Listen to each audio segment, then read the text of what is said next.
Hello, learners. Welcome to your learning space. In today's lecture, we will discuss last topic of atomic structure. Chapter हमारा था atomic structure और periodicity भी हो सकता है। इसका हम डिस्कस करने वाले हैं आज last topic which is electronegativity. ये हमारी है इलेक्ट्रोनेगेटिविटी।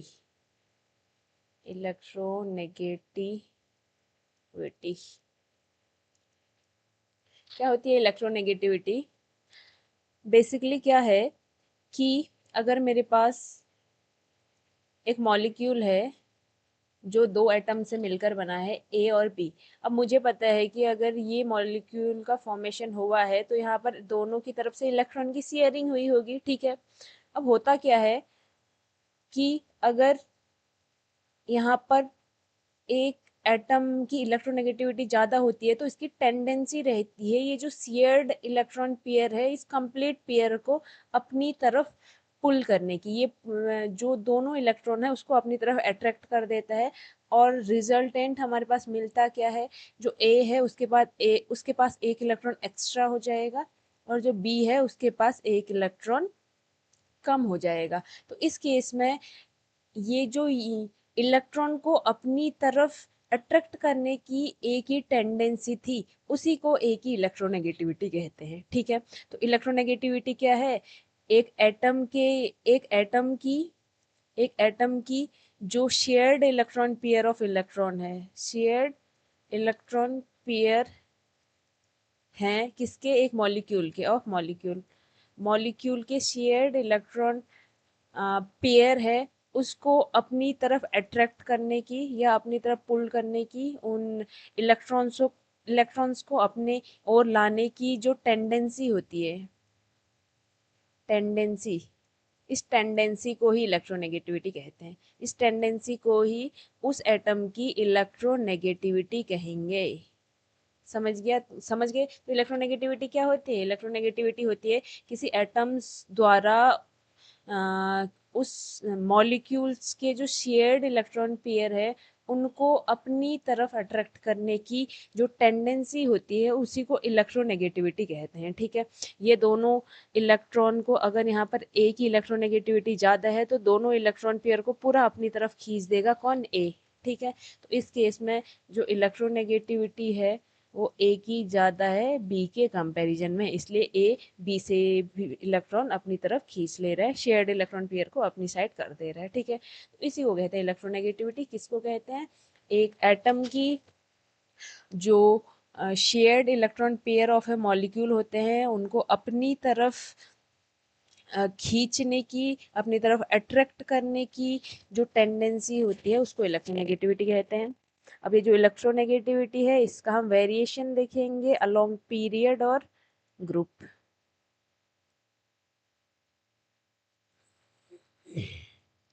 ठीक है, पेरियोडिक वेरिएशन देखेंगे, वेरिएशन अलोंग पीरियड। पीरियड में इलेक्ट्रॉन नेगेटिविटी कैसे वेरी करती है? तो सबसे पहले होता क्या है, मुझे पता है पीरियड में हम मूव करते हैं लेफ्ट टू राइट। पीरियड की जब भी बात करेंगे तो हम लेफ्ट टू राइट देखेंगे कि लेफ्ट टू राइट जाने पर क्या चेंजेस आते हैं। अब हमें पता है लेफ्ट टू राइट जाने पर एटॉमिक नंबर इंक्रीज करता है, एटॉमिक नंबर इंक्रीज करेगा, एटॉमिक नंबर इंक्रीज करेगा तो न्यूक्लियर चार्ज इंक्रीज करेगा, न्यूक्लियर चार्ज इंक्रीज करेगा, सेल नंबर कांस्टेंट रहता है, सेल नंबर कांस्टेंट रहता है, ठीक है। तो यहाँ पर ओवरऑल क्या होगा, न्यूक्लियर चार्ज बढ़ेगा, सेल नंबर कांस्टेंट रहेगा तो न्यूक्लियर चार्ज ओवर ऑब्वियसली बात है डोमिनेट करेगा। इसका मतलब न्यूक्लियर चार्ज अगर बढ़ता है तो यहाँ पर साइज छोटा होता हुआ देखेंगे और न्यूक्लियर चार्ज अगर बढ़ेगा, ध्यान दो यहाँ पर न्यूक्लियर चार्ज बढ़ रहा है। इलेक्ट्रोनेगेटिविटी क्या है, इसके अपने इलेक्ट्रॉन तो इसके पास है, ये इसके अपने इलेक्ट्रॉन है, लेकिन एक बाहर का इलेक्ट्रॉन मतलब जो दूसरे ने इलेक्ट्रॉन शेयर किया है उस इलेक्ट्रॉन को इसने खींचना है। तो उस इलेक्ट्रॉन को अपनी तरफ पुल कौन करेगा, ये उस इलेक्ट्रॉन को पुल करने के लिए रिस्पॉन्सिबल होंगे इसके प्रोटॉन, यानी कि इसका न्यूक्लियर चार्ज। तो इसका न्यूक्लियर चार्ज अगर ज़्यादा होगा, इसके नंबर ऑफ प्रोटॉन इसके पास ज़्यादा होंगे, न्यूक्लियर चार्ज ज़्यादा होगा, तो इस इलेक्ट्रॉन को अपनी साइड पुल करने की टेंडेंसी भी ज़्यादा होगी, इसका मतलब इलेक्ट्रोनेगेटिविटी ज़्यादा होगी। ठीक है, तो हम क्या कहेंगे, लेफ्ट टू राइट मूव करने पर जो एलिमेंट्स होते हैं उनकी इलेक्ट्रोनेगेटिविटी इंक्रीज होती है, इलेक्ट्रोनेगेटिविटी इंक्रीज होगी। ठीक है, क्यों इंक्रीज होगी बता दिया है। अब ये तो था अलोंग पीरियड। अब मैं अगर बात करूं अलोंग ग्रुप, अलोंग ग्रुप क्या होगा, ग्रुप्स में बात करेंगे। ग्रुप्स में अगर बात करूं तो आई नो कि ग्रुप में हम टॉप टू बॉटम मूव करते हैं, ये टॉप के एलिमेंट्स होंगे और यहाँ की तरफ को अगर हम नीचे की तरफ को आएंगे तो हमें बॉटम्स के एलिमेंट दिखेंगे। अब मुझे पता है कि टॉप टू बॉटम मूव करने पर एटॉमिक नंबर तो बढ़ता ही है, एटॉमिक नंबर तो ऑब्वियसली बात है बढ़ेगा, और न्यूक्लियर चार्ज भी बढ़ेगा, न्यूक्लियर चार्ज भी बढ़ेगा। बट एक चीज़ जो ज़्यादा बढ़ती है या डोमिनेट कर जाती है, that is shell number. Shell number increase होते हैं और शेल नंबर यहाँ पे डोमिनेट कर जाता है, शेल नंबर डोमिनेट करेगा over nuclear charge, nuclear charge के ऊपर शेल नंबर डोमिनेट करेगा। तो होगा क्या, शेल नंबर डोमिनेट करेगा तो ओवरऑल एटॉमिक साइज बढ़ेगा, एटॉमिक साइज बढ़ेगा। अब एटम का खुद का साइज बड़ा हो गया, भाई एटम का खुद का साइज बड़ा हो गया है, तो बाहर के देखो इस प्रोटॉन का तो अपने ही इलेक्ट्रॉन पर उतनी पकड़ नहीं होगी, तो ये बाहर के इलेक्ट्रॉन को कैसे पुल करेगा। ठीक है, तो रिजल्टेंट क्या होगा, इलेक्ट्रोनेगेटिविटी डिक्रीज होगी। तो ग्रुप में टॉप टू बॉटम मूव करने पर इलेक्ट्रोनेगेटिविटी डिक्रीज होती हुई आपको देखने को मिलेगी। ठीक है, अब बात करेंगे एप्लीकेशन ऑफ द इलेक्ट्रोनेगेटिविटी। जो इलेक्ट्रोनेगेटिविटी है इसकी एप्लीकेशंस क्या रहती हैं,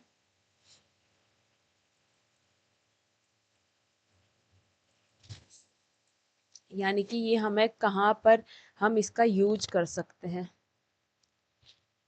एप्लीकेशन ऑफ इलेक्ट्रोनेगेटिविटी।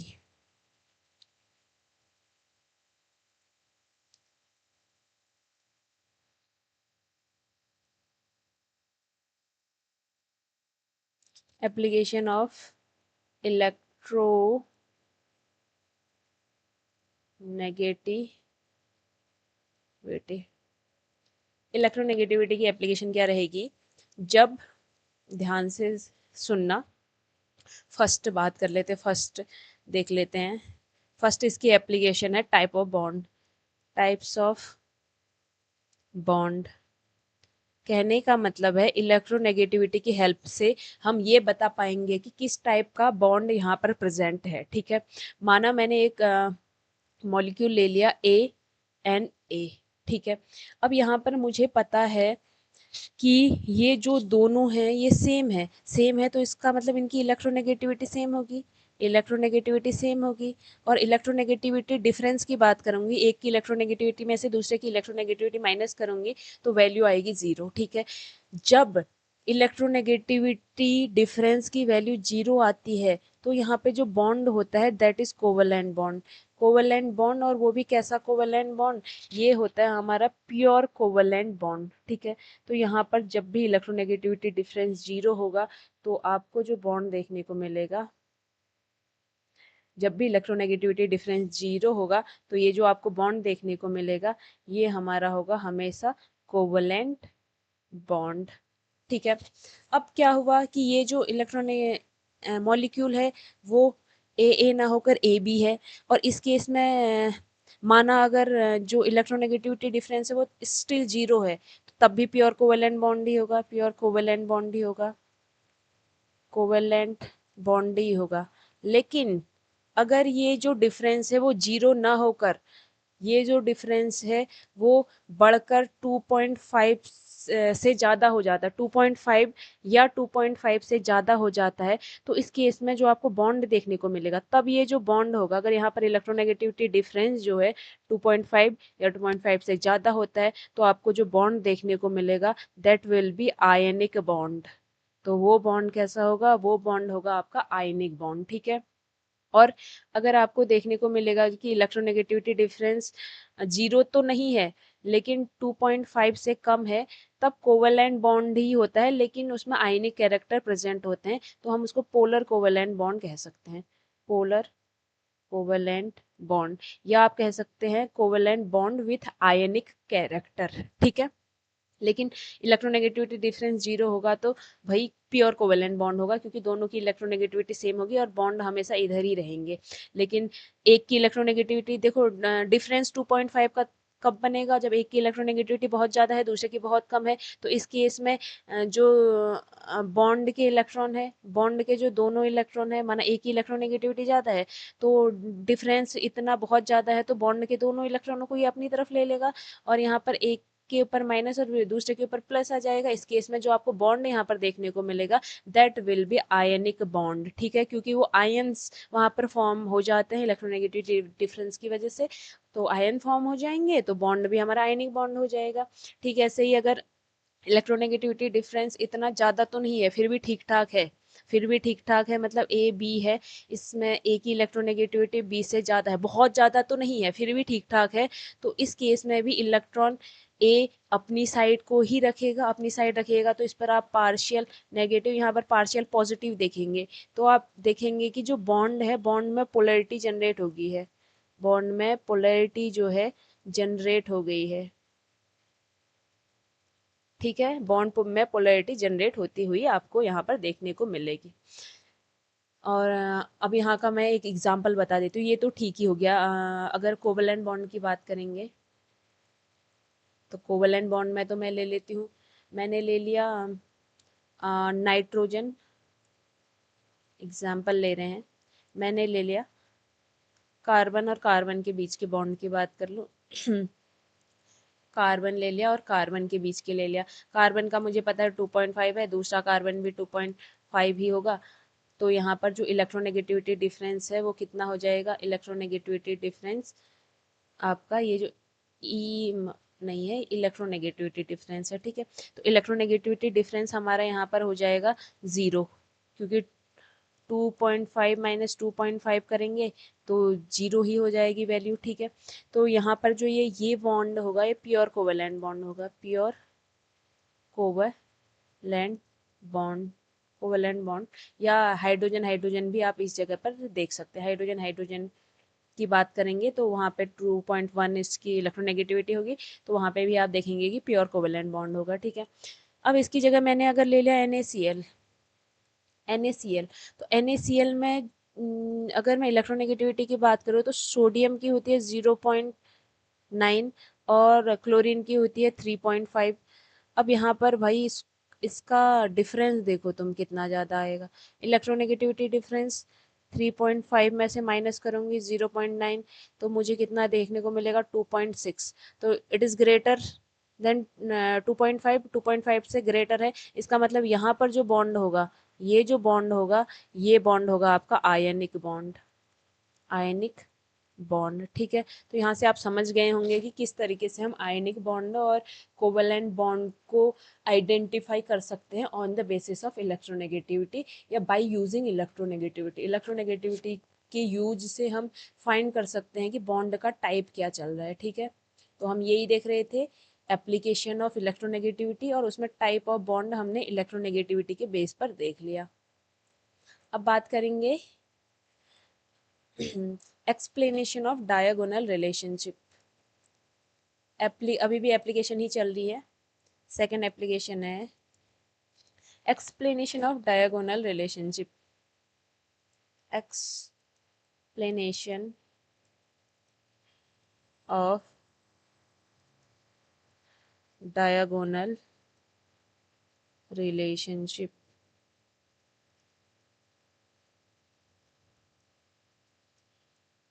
डायगोनल जो रिलेशनशिप होता है उसका एक्सप्लेनेशन इलेक्ट्रोनेगेटिविटी के बेसिस पे दिया जा सकता है, कैसे दिया जा सकता है देखो। अब मुझे पता है लिथियम मैंने ले लिया, और यहाँ पर लिथियम के बाद आता है बेरिलियम, इनके नीचे की बात करें तो लिथियम के नीचे सोडियम आएगा, बेरिलियम के नीचे मैग्नीशियम आएगा, ठीक है। ये हमें पता है फर्स्ट ग्रुप चल रहा है, इट इज सेकेंड ग्रुप, तो इस तरीके से मैंने ये 4 एलिमेंट ले लिए हैं, पेरियोडिक टेबल से 4 एलिमेंट उठा लिए हैं, ठीक है। अब आई नो, मुझे ये पता है कि जब मैं लेफ्ट टू राइट मूव करूंगी तो इलेक्ट्रोनेगेटिविटी बढ़ेगी, ठीक है। और मुझे ये भी पता है कि जब मैं टॉप टू बॉटम मूव करूंगी तो इलेक्ट्रोनेगेटिविटी कम होगी, क्योंकि ये दोनों चीजें हमने पढ़ ली है अलोंग पीरियड या इन ग्रुप हमें क्या वेरिएशन देखने को मिलता है, ठीक है। तो रिजल्टेंट क्या होगा, देखो रिजल्टेंट ये होगा कि लिथियम की जो इलेक्ट्रोनेगेटिविटी है वो कम होगी बेरिलियम से, और बेरिलियम की जो इलेक्ट्रोनेगेटिविटी है वो ज़्यादा होगी मैग्नीशियम से, ठीक है। तो यहाँ से होता क्या है कि एक रिलेशन देखने को मिलता है लिथियम और मैग्नीशियम के बीच में, कि जो इनकी इलेक्ट्रोनेगेटिविटी है वो ऑलमोस्ट सेम हो जाती है, ऑलमोस्ट सेम हो जाती है। ऑलमोस्ट सेम कैसे हो जाएगी, पहले लिथियम की 1.0 होती है और मैग्नीशियम की होती है 1.2, ऑलमोस्ट सेम है ही, ठीक है।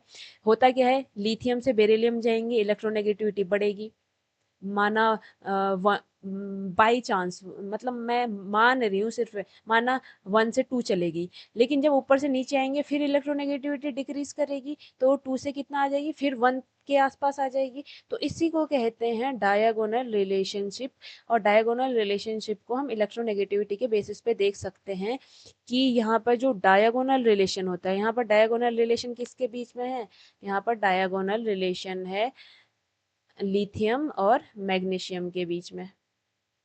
लिथियम और मैग्नीशियम के बीच का रिलेशन देखोगे तो ये रिलेशन है डायगोनल रिलेशन, डायगोनल रिलेशन, ठीक है।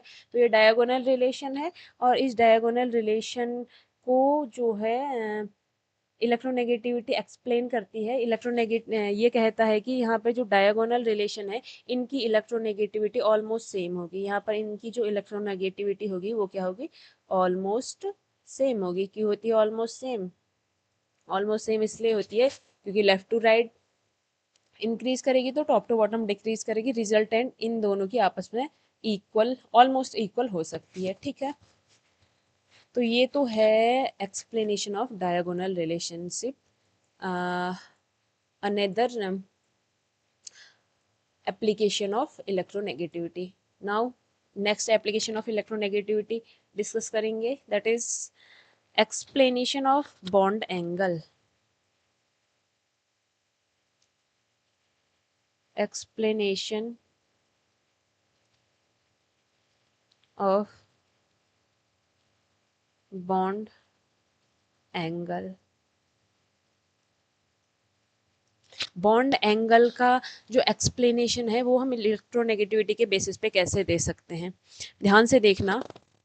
अगर मेरे पास जो सेंटर एटम है, सेंटर सेंटर का एटम है, सेंटर एटम है, उसकी इलेक्ट्रोनेगेटिविटी जो है ज़्यादा होती है, तो हमारा जो बॉन्ड एंगल है, बॉन्ड एंगल वो भी आपको ज़्यादा देखने को मिलेगा। सिंपल मैं एग्जांपल लूँगी, आप सब समझ जाओगे। मैंने एक एग्जांपल ले लिया, नाइट्रोजन, फॉस्फोरस, ऑर्सेनिक और टिन का, ठीक है। अब यहाँ पर जो नाइट्रोजन है इसका मैंने सबके फ्लोरीन के साथ ले लेते हैं,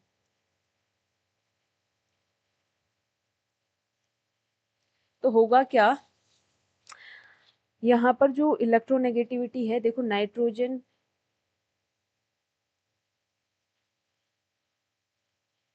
नाइट्रोजन मैंने बना दिया, फ्लोरीन, फ्लोरीन और फ्लोरीन, यहाँ पर phosphorus, fluorine, fluorine and fluorine. देखो होगा क्या, नाइट्रोजन के जो बीच, नाइट्रोजन के बॉन्ड हैं, नाइट्रोजन और फ्लोरीन के बीच में जो बॉन्ड है इनमें इलेक्ट्रॉन्स प्रेजेंट है, ये हमें पता है, ठीक है। अब क्योंकि जितने भी एलिमेंट, जितने भी मॉलिक्यूल्स को हम कंपेयर कर रहे हैं सब में क्या है, सब में फ्लोरीन प्रेजेंट है तो फ्लोरीन के बेसिस पे तो हम देखेंगे नहीं, क्योंकि फ्लोरीन का जो इफेक्ट होगा वो सब में सेम होगा, क्योंकि सब में फ्लोरीन ही प्रेजेंट है, ठीक है। लेकिन चेंजेस किसमें देख रहे हैं, चेंज हम देख रहे हैं कि सेंटर एटम चेंज हो रहा है, तो हम सेंटर एटम के बेसिस पे ही अपना एक्सप्लेनेशन देंगे। तो होगा क्या, क्योंकि नाइट्रोजन की इलेक्ट्रोनेगेटिविटी में देखूं तो नाइट्रोजन की ज़्यादा होगी फॉस्फोरस से, इसकी ज़्यादा होगी ऑर्सेनिक से, इसकी ज़्यादा होगी एंटीमनी से, ठीक है। तो नाइट्रोजन की इलेक्ट्रोनेगेटिविटी ज़्यादा होगी, तो रिजल्टेंट होगा क्या कि ये जो इलेक्ट्रॉन है नाइट्रोजन अपनी तरफ पुल करेगा, अपनी तरफ इन इलेक्ट्रॉनों को पुल करेगा, इन इलेक्ट्रॉन्स को अपनी तरफ पुल करेगा, तो ये जो इलेक्ट्रॉन है बिल्कुल नाइट्रोजन के पास में पहुंच जाएंगे, बिल्कुल नाइट्रोजन के पास पहुंच सकते हैं यहाँ पर, ठीक है। मैंने यहाँ पर जो लॉन पेयर है उसको शो नहीं किया, आप दिखा देंगे कि इनमें लॉन पेयर प्रेजेंट होता है, आई नो वी नो कि इसमें लॉन पेयर प्रेजेंट होता है, ठीक है। अब ये जो इलेक्ट्रॉन है, क्योंकि नाइट्रोजन ने अपनी तरफ इनको पुल कर लिया है, तो यहाँ पे जो डिफरेंस है वो कम रह गया है, तो मतलब इलेक्ट्रॉन नज़दीक आ गए हैं भाई, इलेक्ट्रॉन इतने नियर हैं, देख सकते हो आप। तो यहाँ पर जब इलेक्ट्रॉन बिल्कुल एक दूसरे के आसपास होंगे तो क्या होगा, बॉन्ड में रिपल्शन करेंगे, इलेक्ट्रॉन और इलेक्ट्रॉन के बीच में रिपल्शन होगा, क्या होगा, इलेक्ट्रॉन और इलेक्ट्रॉन के बीच में रिपल्शन होगा, और जब इलेक्ट्रॉन और इलेक्ट्रॉन के बीच में रिपल्शन होगा, लॉन पेयर दिखा देते हैं, इलेक्ट्रॉन और इलेक्ट्रॉन के बीच में रिपल्शन होगा, तो रिजल्टेंट हमें क्या दिखेगा कि ये जो बॉन्ड है वो एक दूसरे को दूर धकेलेगा, यानी कि बॉन्ड का साइज यहाँ पर बढ़ता, बॉन्ड एंगल, ये जो बॉन्ड एंगल है उसका साइज आपको बढ़ता हुआ देखने को मिलेगा, तो ये जो बॉन्ड एंगल है 102 के आसपास होता है, ठीक है। सेम अगर मैं फॉस्फोरस की बात करूं, तो फॉस्फोरस में क्या होगा, फॉस्फोरस में अब नाइट्रोजन से कंपेयर करेंगे इसको भाई, नाइट्रोजन से कंपेयर करेंगे तो इलेक्ट्रोनेगेटिविटी फॉस्फोरस की कम होती है, तो उतना इलेक्ट्रॉन को अपनी तरफ पुल करेगा नहीं, अब इतने इलेक्ट्रॉन बिल्कुल नियर में नहीं आएंगे, तो रिपल्शन कम होगा, यहाँ पर रिपल्शन कम होगा, एक दूसरे को रिपल नहीं करेंगे, तो बॉन्ड एंगल कम रहेगा, बॉन्ड एंगल कम रहेगा, ठीक है। तो यहाँ पर जो फ्लोरीन और फ्लोरीन के बीच का फ्लोर पीएफ बॉन्ड के बीच का जो बॉन्ड एंगल होता है दैट इज 97 डिग्री, देखो 102 से 97 में आ जाता है, क्यों, रीजन क्या है, रीजन है कि जो नाइट्रोजन की इलेक्ट्रोनेगेटिविटी है वो फॉस्फोरस से बहुत ज़्यादा होती है। अब यहाँ पर बॉन्डों के बीच में बॉन्ड एंगल देखोगे तो यहाँ पर 96 दिखेगा और यहाँ पर 88 दिखेगा, रीजन अगेन वही है कि इनकी इलेक्ट्रोनेगेटिविटी कम होती है, और इलेक्ट्रोनेगेटिविटी कम होगी तो ये बॉन्ड के जो इलेक्ट्रॉन है उनको अपनी तरफ पुल नहीं कर पाएंगे, और अपनी तरफ पुल नहीं कर पाएंगे तो यहाँ पर जो रिपल्शन है वो क्रिएट नहीं होगा, और ये रिपल्शन अगर क्रिएट नहीं होगा इसका मतलब बॉन्ड एंगल नहीं बढ़ेगा, और अगर बॉन्डों के इलेक्ट्रॉनों को वो बिल्कुल अपने पास ले आ रहा है और इस रिपल्शन को क्रिएट कर रहा है, तो रिजल्टेंट हमें ये जो बॉन्ड एंगल है, ये बॉन्ड एंगल वो बढ़ता हुआ देखने को मिलेगा, ठीक है। तो यहाँ से हमें क्या पता चला, यहाँ से हमें ये पता चला कि इलेक्ट्रोनेगेटिविटी के बेसिस पे हम बॉन्ड एंगल बता सकते हैं। जैसे एक और बताऊं, ये है, ठीक है, ये हमारा H2O है, ये हमारा H2S है। अब मैं इलेक्ट्रोनेगेटिविटी की बात करूं तो मुझे पता है ऑक्सीजन की ज़्यादा होती है सल्फर से, तो यहाँ पर मुझे पता है कि ये जो इलेक्ट्रॉन है वो बिल्कुल अपनी तरफ खींच लेगा, जबकि सल्फर उसके कंपैरिजन में इलेक्ट्रॉनों को बिल्कुल अपने पास नहीं रखना चाहेगा, तो यहाँ पर रिपल्शन होगा तो बॉन्ड एंगल इंक्रीज होगा, बॉन्ड एंगल इंक्रीज होगा, लेकिन यहाँ पर रिपल्शन उतना नहीं होगा, तो बॉन्ड एंगल इसका आपको कम देखने को मिलेगा, किसके कंपैरिजन में, H2O के कंपैरिजन में, ठीक है। तो ये है बॉन्ड एंगल का कॉन्सेप्ट, जो इलेक्ट्रोनेगेटिविटी का एक एप्लीकेशन है, क्योंकि इलेक्ट्रोनेगेटिविटी के बेसिस पे ही हम यहाँ पर बॉन्ड एंगल को फाइंड कर रहे हैं, ठीक है। नेक्स्ट है बॉन्ड लेंथ, किस तरीके से इलेक्ट्रोनेगेटिविटी का यूज करके, किस तरीके से इलेक्ट्रोनेगेटिविटी का यूज करके हम बॉन्ड लेंथ भी निकाल सकते हैं। This is fourth application of electronegativity, that is calculation of bond length, calculation of bond length, bond length की कैलकुलेशन की बात करेंगे तो यहाँ पे होता क्या है, अगर मेरे पास दो एटम है, एक मॉलिक्यूल के दो एटम है ए एंड बी, ठीक है, और इनके बीच में जो इलेक्ट्रोनेगेटिविटी डिफरेंस है वो कुछ ना कुछ इलेक्ट्रोनेगेटिविटी डिफरेंस है, मतलब जो डिफरेंस है वो जीरो नहीं होना चाहिए। तो यहाँ पर कुछ ना कुछ इलेक्ट्रोनेगेटिविटी डिफरेंस होगा।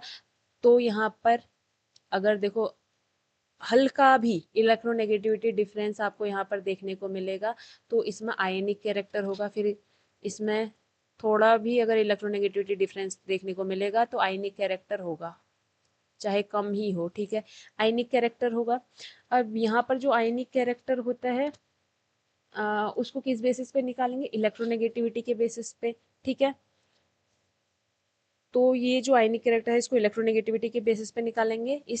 इसकी हेल्प से हम इसकी लेंथ कैसे निकाल सकते हैं, जो ये लेंथ है, मैं लेंथ निकाल रही हूँ ए बी की, यानी कि बॉन्ड लेंथ निकाल रही हूँ। ए बी हमारा मॉलिक्यूल है, इस मॉलिक्यूल के बॉन्ड की लेंथ निकाल रहे हैं, ठीक है। तो बॉन्ड लेंथ कैसे निकलेगी, आर ए, आर है कोवलेंट रेडियाई ऑफ ए, फिर उसके बाद है plus covalent radii of B, और हम माइनस करेंगे यहाँ पर 0.09 electronegativity of A minus electronegativity of B, chi A minus काई बी।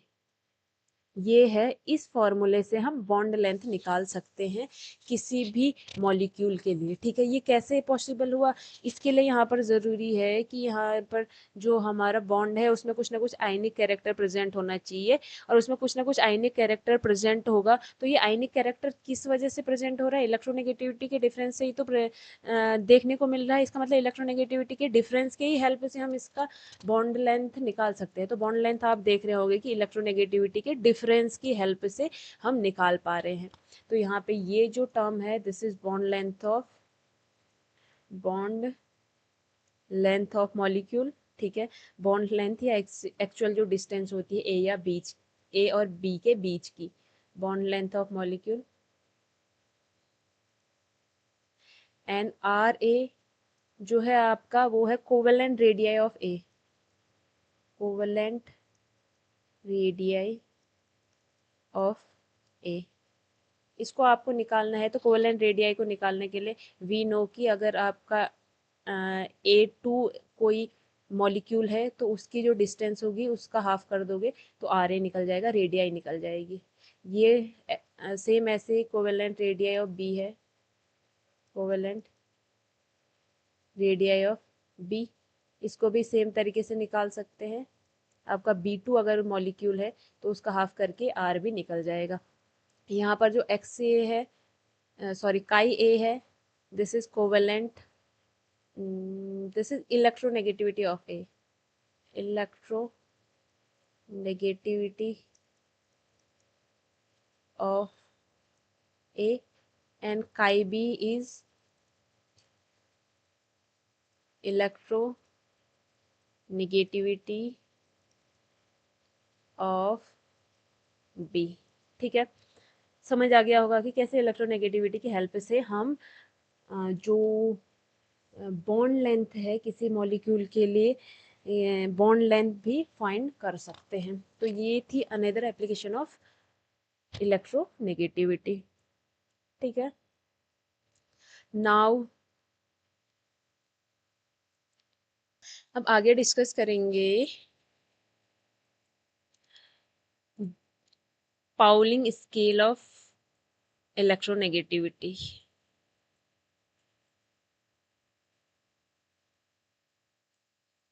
अब आगे डिस्कस करेंगे कि डिफरेंट स्केल्स की हेल्प से इलेक्ट्रोनेगेटिविटी को कैसे फाइंड किया जा सकता है, कैसे हम इलेक्ट्रोनेगेटिविटी डिराइव कर सकते हैं, ठीक है। तो इलेक्ट्रोनेगेटिविटी डिराइव करने के डिफरेंट स्केल्स यहाँ पर प्रेजेंट हैं। सबसे पहले हम किसकी हेल्प से निकालेंगे electronegativity, Pauling scale of electronegativity, Pauling scale of Pauling scale of electronegativity negativity. भाई पाउलिंग स्केल ऑफ इलेक्ट्रोनेगेटिविटी की हेल्प से इलेक्ट्रोनेगेटिविटी कैसे निकलेगी वो देखो। सबसे पहले ये हेल्प लेता है एनर्जी डिफरेंस का। ये कहता है कि एनर्जी डिफरेंस की हेल्प से हम बताएंगे कि इलेक्ट्रोनेगेटिविटी क्या रह सकती है। तो एनर्जी डिफरेंस इसने किसका लिया, इसने कहा कि सपोज ए और बी एक मॉलिक्यूल है, ठीक है, ए बी एक मॉलिक्यूल है, तो उसका एनर्जी डिफरेंस निकालेंगे। उसका एनर्जी डिफरेंस जो होगा वो इसने कहा कि इसका जो एनर्जी डिफरेंस है, इस ए बी मॉलिक्यूल का एनर्जी डिफरेंस जो है वो ए बी के एनर्जी, ए बी के एनर्जी, और माना जो ए बी है वो प्योर कोवेलेंट बॉन्ड होता तो उस टाइम इसकी क्या एनर्जी होती, प्योर कोवेलेंट बॉन्ड होता, कोवेलेंट, प्योर कोवेलेंट बॉन्ड होता तब उसकी एनर्जी क्या होती, उसके इक्वल आएगा इसका एनर्जी डिफरेंस, ठीक है। तो एनर्जी डिफरेंस के बेसिस पे कहा था, और वो एनर्जी डिफरेंस किस पर डिपेंड करता है कि इसकी जो एनर्जी है एक्चुअल में मीजर्ड एनर्जी क्या निकल रही है, और अगर वो प्योर कोवेलेंट बॉन्ड होता देन उसकी एनर्जी क्या होती, वहां से निकलेगा, ठीक है।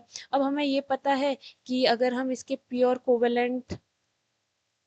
कोवेलेंट बॉन्ड के एनर्जी की बात करें, प्योर कोवेलेंट बॉन्ड की एनर्जी की बात करें, तो वो energy of A and energy of BB के सम का मीन होगा, क्योंकि यहीं से तो हमारा कोवेलेंट बॉन्ड बनता है ना, ए और बीबी। अगर A B pure covalent bond है, इसका मतलब ए का हाफ करेंगे और बीबी का हाफ करेंगे, तो उससे हमारा प्योर कोवेलेंट बॉन्ड की एनर्जी निकल जाती है। तो प्योर कोवेलेंट बॉन्ड की एनर्जी निकालनी है तो मुझे मीन लेना पड़ेगा, मीन लेना पड़ेगा energy of A plus energy of BB का, ठीक है। This is arithmetic mean, this is arithmetical mean.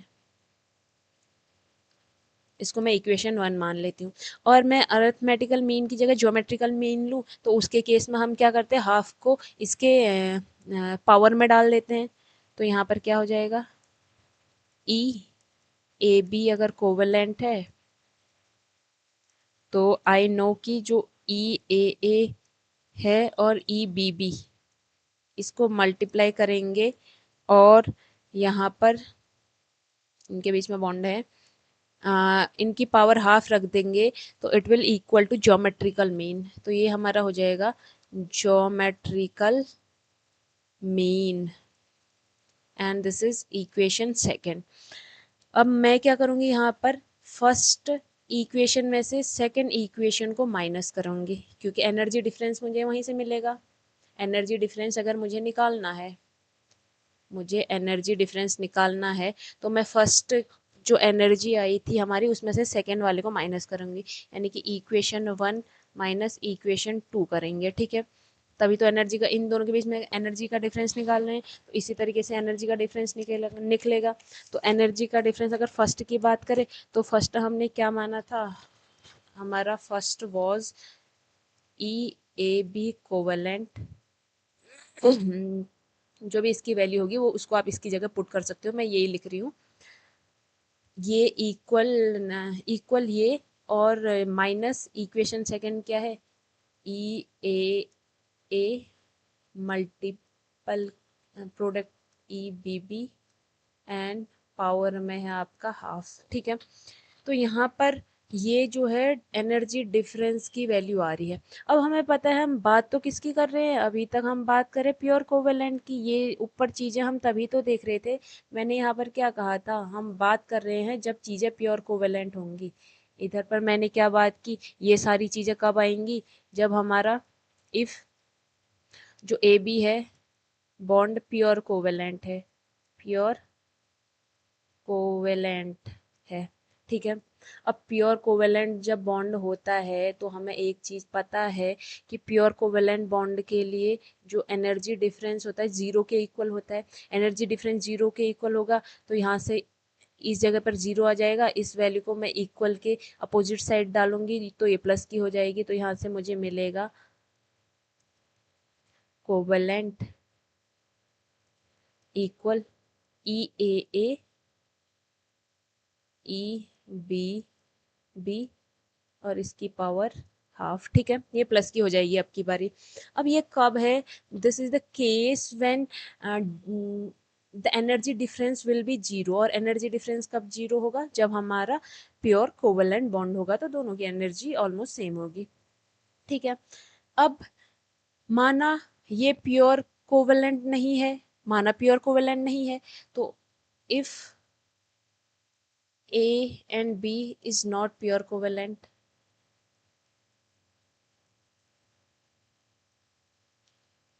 Pure covalent के केस में तो ठीक है, तुमने कह दिया कि इक्वल होगा, लेकिन प्योर कोवेलेंट नहीं है, तब क्या चेंज आएगा, तब आपको देखने को मिलेगा कि देखो प्योर कोवेलेंट कब नहीं होगा, प्योर कोवेलेंट तब नहीं होगा जब एक ही इलेक्ट्रोनेगेटिविटी, प्योर कोवेलेंट तब नहीं होगा जब एक ही इलेक्ट्रोनेगेटिविटी जो है बी की इलेक्ट्रोनेगेटिविटी के इक्वल नहीं होगी, बी की इलेक्ट्रोनेगेटिविटी के इक्वल नहीं होगा, इन दोनों की इलेक्ट्रोनेगेटिविटी सेम नहीं होगी, तब ए और बी प्योर कोवेलेंट बॉन्ड नहीं होगा, ध्यान रखना। और इस केस में क्या होता है कि जो एनर्जी ऑफ ए बी होती है, फिर वो आपकी ग्रेटर देन हो जाती है, ऊपर तो ये दोनों वैल्यूज बराबर थी, इक्वल थी, रीजन था कि दोनों कोवेलेंट, रीजन था कि बॉन्ड कोवेलेंट था, लेकिन अब प्योर कोवेलेंट बॉन्ड नहीं है, तो ये रिलेशन आपको देखने को मिलता है एनर्जी के लिए, ठीक है। अब यहाँ पर ये डिफरेंस या ये जो एनर्जी है, एक एनर्जी दूसरी एनर्जी से ज़्यादा या कम क्यों हो रही है, क्योंकि यहाँ पर अब इलेक्ट्रोनेगेटिविटी में डिफरेंस देखने को मिल रहा है। तो ये जो इलेक्ट्रोनेगेटिविटी में डिफरेंस देखने को मिल रहा है, यहाँ से हमारा एक इम्पेरिकल एक्सप्रेशन बनता है, इम्पेरिकल एक्सप्रेशन बनता है, उसकी हेल्प से इसको बता दिया जाएगा कि ये जो एनर्जी डिफरेंस है, इसकी हेल्प से इलेक्ट्रोनेगेटिविटी फिर कैसे निकलेगी। इम्पेरिकल जो एक्सप्रेशन है हमारा, इससे हम क्या आइडेंटिफाई कर सकते हैं, एक इम्पेरिकल एक्सप्रेशन यहाँ पे पाउलिंग ने दिया कि 0.18 डेल्टा ई एनर्जी, इसकी पावर हाफ जो है वो इक्वल होगी इलेक्ट्रोनेगेटिविटी ऑफ ए और इलेक्ट्रोनेगेटिविटी ऑफ बी। तो क्या होगा, देखो इस डिफरेंस की हेल्प से अब हम यहाँ पे इलेक्ट्रोनेगेटिविटी ऑफ ए और इलेक्ट्रोनेगेटिविटी ऑफ बी को आइडेंटिफाई कर सकते हैं। तो यहाँ पर एनर्जी और इलेक्ट्रोनेगेटिविटी के बीच में रिलेशन बता दिया है, ठीक है। तो यही पाउलिंग का एक्सप्रेशन था। और यहाँ पर जो डेल्टा ई होती है, डेल्टा ई जो एनर्जी डिफरेंस था, इसको एक्सप्रेस किया जाता है किलो कैलोरी पर मोल में, ठीक है। तो क्या हमने देखा यहाँ पे कि जो इलेक्ट्रोनेगेटिविटी जो एनर्जी डिफरेंस है, उसकी हेल्प से वो एनर्जी डिफरेंस प्योर कोवेलेंट के केसेस में तो जीरो रहता है, लेकिन जब प्योर कोवेलेंट बॉन्ड नहीं होता है, यानी कि एनर्जी डिफरेंसेस आपको देखने को मिले, तो इस केस में जो एनर्जी इलेक्ट्रोनेगेटिविटी डिफरेंस आपको देखने को मिले, तो इस केस में एनर्जी डिफरेंस भी आपको देखने को मिलेगा, वो जीरो के इक्वल नहीं होगा। तो यहाँ पर जो एनर्जी डिफरेंस होगा उसको इसके साथ मल्टीप्लाई कर देंगे और इसकी पावर हाफ रखेंगे, तो यहाँ पर हमारी इलेक्ट्रोनेगेटिविटी का डिफरेंस आपको मिल जाएगा, ठीक है। तो ये है पाउलिंग स्केल की हेल्प से किस तरीके से इलेक्ट्रोनेगेटिविटी या इलेक्ट्रोनेगेटिविटी डिफरेंस को निकाला जा सकता है। First was Pauling scale, and second है हमारा Mulliken's scale of electronegativity, Mulliken's scale.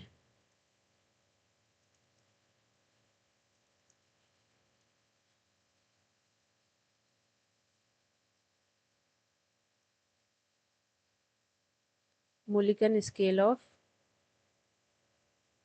Electronegativity,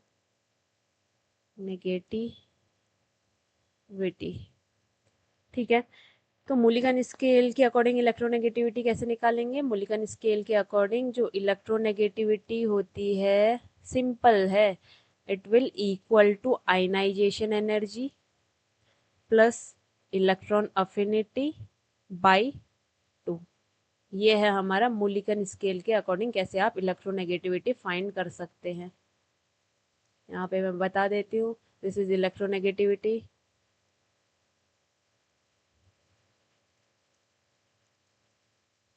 ये है आपका आयनाइजेशन एनर्जी,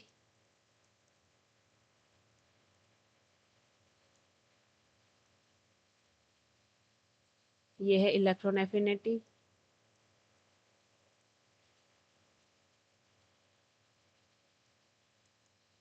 ठीक है। तो इलेक्ट्रॉन एफिनिटी और आयनाइजेशन एनर्जी के सम का अगर हाफ करेंगे या इन दोनों का आप मीन लेंगे तो इलेक्ट्रोनेगेटिविटी निकल जाती है according to Mulliken's scale of electronegativity, ठीक है। अब यहाँ पर इम्पेरिकल इक्वेशन भी दी है इलेक्ट्रोनेगेटिविटी निकालने के लिए, मुलिकन्स की है ये इम्पेरिकल इम्पेरिकल एक्सप्रेशन भी दिया है, ठीक है। तो इम्पेरिकल एक्सप्रेशन के अकॉर्डिंग कैसे निकालेंगे हम, इम्पेरिकल इक्वेशन दी है इसी ने,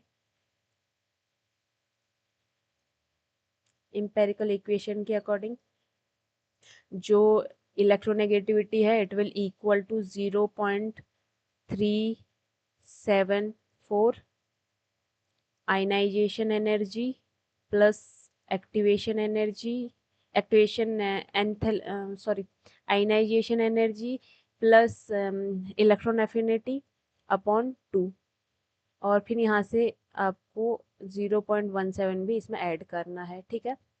तो ये है इम्पेरिकल इक्वेशन ऑफ मोलिकन, इसके अकॉर्डिंग भी आप इलेक्ट्रोनेगेटिविटी निकाल सकते हैं। और जो पाउलिंग की थी ना, पाउलिंग की इलेक्ट्रोनेगेटिविटी को भी अगर आप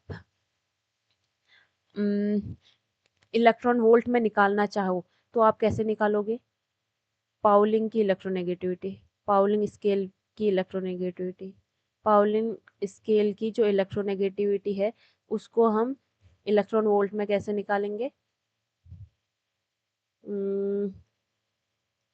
it will equal to electronegativity equal होगी electronegativity of Mulliken scale, Mulliken scale की इलेक्ट्रोनेगेटिविटी को इलेक्ट्रॉन वोल्ट में ले लो पहले, electronegativity of Mulliken scale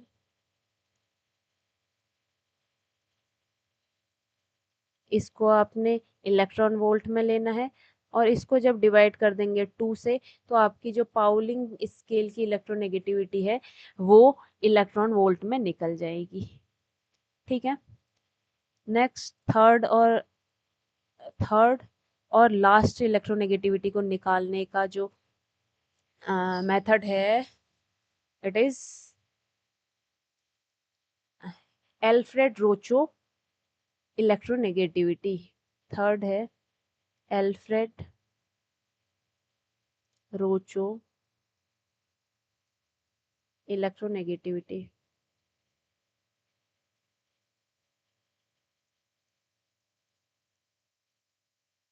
Alfred Rochow की इलेक्ट्रोनेगेटिविटी कैसे निकलती है एल्फ्रेड रोचो के अकॉर्डिंग, तो इसने बेसिकली जो इलेक्ट्रोनेगेटिविटी है उसको इलेक्ट्रोस्टैटिक फोर्स के बेसिस पे दिया है। इसने किस बेसिस पे दिया कि जो हमारा न्यूक्लियस और इलेक्ट्रॉन के बीच में जो अट्रैक्शन होता है जिसको हम इलेक्ट्रोस्टैटिक फोर्स कहते हैं, इलेक्ट्रोस्टैटिक फोर्स, इस फोर्स को इलेक्ट्रोस्टैटिक फोर्स एफ, इस फोर्स को ही इसने इलेक्ट्रोनेगेटिविटी कह दिया है। बेसिकली एक तरीके से है तो वही ना, इस अट्रैक्शन को ही तो एक तरीके से हम इलेक्ट्रोनेगेटिविटी मान रहे हैं। बाहर के इलेक्ट्रॉन को तभी तो ये अट्रैक्ट कर पाएगा, ठीक है। तो ये इन दोनों का रिलेशन है, इसलिए अल्फ्रेड रोचो ने भी इस फोर्स को, इस इलेक्ट्रोस्टैटिक फोर्स को, इस अट्रैक्शन को ही इलेक्ट्रोनेगेटिविटी कह दिया, ठीक है। तो इसके अकॉर्डिंग ये जो इलेक्ट्रोस्टैटिक फोर्स है that is equal to Z effective, हमें पता है कि जेड इफेक्टिव न्यूक्लियर चार्ज बढ़ेगा तो ये जो अट्रैक्शन है वो ऑफकोर्स बढ़ेगा, और आर अपॉन आर स्क्वायर, यानी कि डिस्टेंस बढ़ेगी, डिस्टेंस किसकी, distance of nuclei, distance of nucleus from outer most electron, nucleus की इलेक्ट्रॉन से अगर डिस्टेंस बढ़ेगी तो जो फोर्स है वो कम हो जाएगा। ये वाला फोर्स है ये डिस्टेंस पर भी डिपेंड करेगा, डिस्टेंस बढ़ेगी तो कम होगा, और जेड इफेक्टिव बढ़ेगा तो ये फोर्स ज़्यादा होगा। इट मीन्स इसके अकॉर्डिंग जो इलेक्ट्रोनेगेटिविटी है that is also proportional to Z effective upon R square. तो ये अल्फ्रेड रोचो के अकॉर्डिंग इलेक्ट्रोनेगेटिविटी इस तरीके से निकाली जा सकती है, ठीक है। अब यहाँ पर टर्म्स जो जो है उनको देख लेंगे। ये एफ जो है यहाँ पर इलेक्ट्रोस्टैटिक फोर्स है, इलेक्ट्रोस्टैटिक फोर्स है। जेड इफेक्टिव की बात करें तो जेड इफेक्टिव वी नो कि Z effective effective nuclear charge है, इफेक्टिव न्यूक्लियर चार्ज है। आर यहाँ पे जो है वो है covalent radius of the atom, covalent radius, covalent radius of the atom, of the atom, और ये आपकी होगी इन एंगस्ट्रॉन। ठीक है, ध्यान रखने वाली बात यहाँ पे ये है कि जो कोवेलेंट रेडियस ऑफ एटम है ये, या फिर हम कहें न्यूक्लियस से आउटर मोस्ट इलेक्ट्रॉन तक के डिस्टेंस, ये दोनों ही आर कहलाएंगे। ठीक है, और ई एन की बात करें तो ये है आपकी इलेक्ट्रोनेगेटिविटी, इलेक्ट्रोनेगेटिविटी। ठीक है, तो यहाँ से हमारा जो यहाँ पर टॉपिक है वो ख़त्म होता है, और एट द सेम टाइम जो हमारा चैप्टर है वो भी इस टॉपिक के साथ ख़त्म होता है। नेक्स्ट चैप्टर स्टार्ट करेंगे नेक्स्ट लेक्चर में। इस लेक्चर के लिए या इस चैप्टर के लिए इतना ही। Thank you so much, bye.